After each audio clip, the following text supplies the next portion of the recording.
Alright everyone, Cowboy Trades here, welcome back to the channel for a quick update on Bitcoin. I plan on getting a in-depth video out tomorrow, but for today I just wanted to talk about two important charts detailing about what the Bitcoin whales are currently doing at this huge resistance level. Let's talk about it. So for the first time since late August 2022, almost 200 days ago, Bitcoin is currently sitting just underneath its 200-week moving average. If we look at the weekly time frame, you can kind of see that we didn't really have too much of a successful retest of this. We kind of just had a failed move equals a fast move in the opposite direction. However, over on the monthly time frame, you can see we did actually push up and have two monthly candle body closes right on this level before plummeting to the downside. And once again, if we do come over to the monthly time frame or the weekly time frame, you can see that we're sitting once again at this historical resistance and whales are selling. More about this in just one second, but if we do scroll back, we're looking at the Bitcoin US dollar index here, basically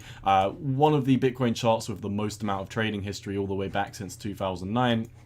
You can see this 200-week moving average spawned in about 2013, and since then it has been probably arguably the most important trend line for Bitcoin, or more specifically the most important moving average. Now you can see over on the monthly time frame we had an absolutely monumental collection of candle body closes right on the 200-week moving average, marking the bear market bottom. Over here in 2019 we had two monthly candle body closes up here marking the candle body bottom.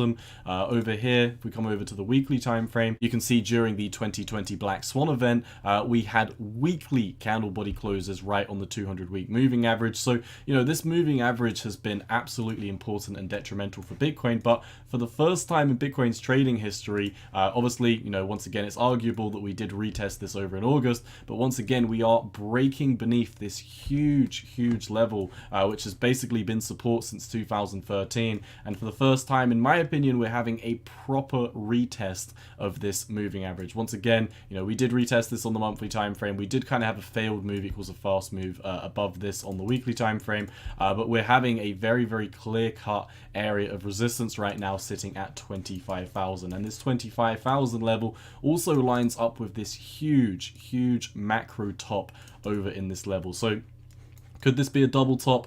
Could this be a rejection from the 25,000 level? Well, let's go over and look at what the whales are doing while they're currently navigating this market. Well, also, first of all, let's talk about what the retail is doing, only spending like 10 seconds in this chart. We've talked about this previously on the channel. Retail has not navigated these markets too well. They basically started to sell into the rally at 10,000 and they started buying the Bitcoin from the whales at 40,000. Now, when we do zoom into what retail is doing, you can still see, quite recently in the past few months, they've been buying. And what are the whales doing at this moment in time? Well, we've been discussing on the channel how they more or less sold at the top, 46,500, didn't call the exact top, but since then they've been selling to the retail traders. And if we do zoom into what is happening right now with the whale wallets, we talked about how there was a floor of support for the whales around about 2040.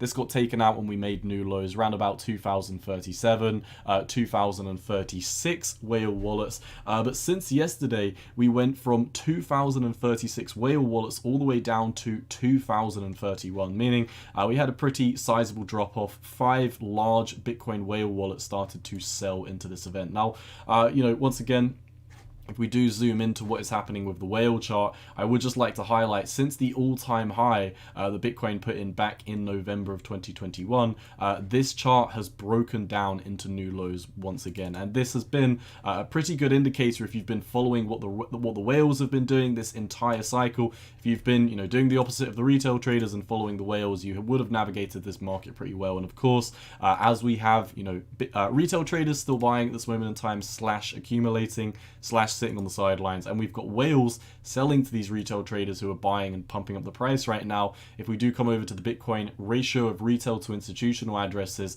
this hasn't quite pushed up and made a new high yet. You can basically see that this is pushing up and getting very close to making a new all-time high. We just need a few more retail addresses to buy, maybe 1 or 2 more institutional addresses to sell, and this will be pushing up into new all-time highs, which, if you do read the description of how this chart works, we've talked about it many times on the channel, so I won't spend too long on it.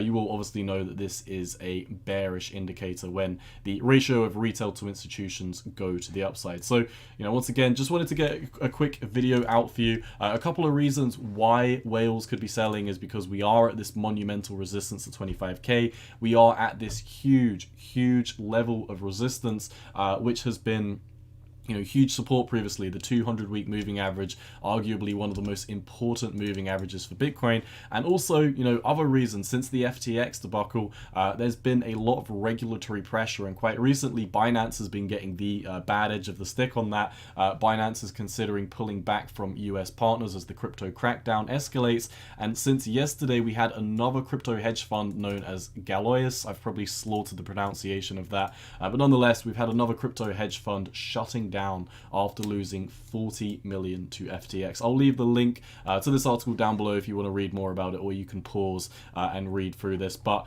more or less, if you've been keeping up with the channel, we've been talking about lots of different firms, lots of different crypto exchanges going bust one after the other because of what's been happening with FTX. And once again, we might see another downfall happening very soon with these markets. So like I said, tomorrow I'm going to try and get a much more in-depth video out for Bitcoin. And also a little bit later on today, I do plan on getting a video out on what is going to be happening with the FOMC minutes that are coming out over on Wednesday. It is not looking good for the markets. For example, we've got Fed futures finally pushing up. And also, with this, we do have the S&P 500 E-mini futures starting to look like they are getting a little bit scared of the potentiality of more interest rate hikes to come.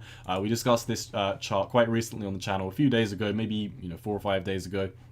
Well, we've got the S&P 500 E-mini futures on this uptrending line of support. We've broken beneath this, we've backtested it as resistance, and for the past few days, the S&P 500, your equity markets have been breaking down, your bond markets have been heading up, and this is all happening while Bitcoin heads up. So, we're seeing a mini divergence which has been happening for the past 10 days or so, and like we previously discussed on the channel, the S&P 500, the equity markets, they are leading indicators. Sometimes these diverge, but they often don't diverge for long. You can see, when we had, all this drama coming out for the cryptocurrency markets and Bitcoin broke down to 16,000, the equity markets were actually rallying at this moment in time. And it didn't take long for this bearish divergence where Bitcoin was, breaking down while the S&P 500 was heading up. It didn't take long for the S&P 500 to continue breaking up and for Bitcoin to soon start following the S&P 500 again. So if the S&P 500 does start breaking back down to the downside, of course, we know in the higher time frames, Bitcoin is going to follow your equity markets. And it looks like this is also, I don't know why this is a dotted line.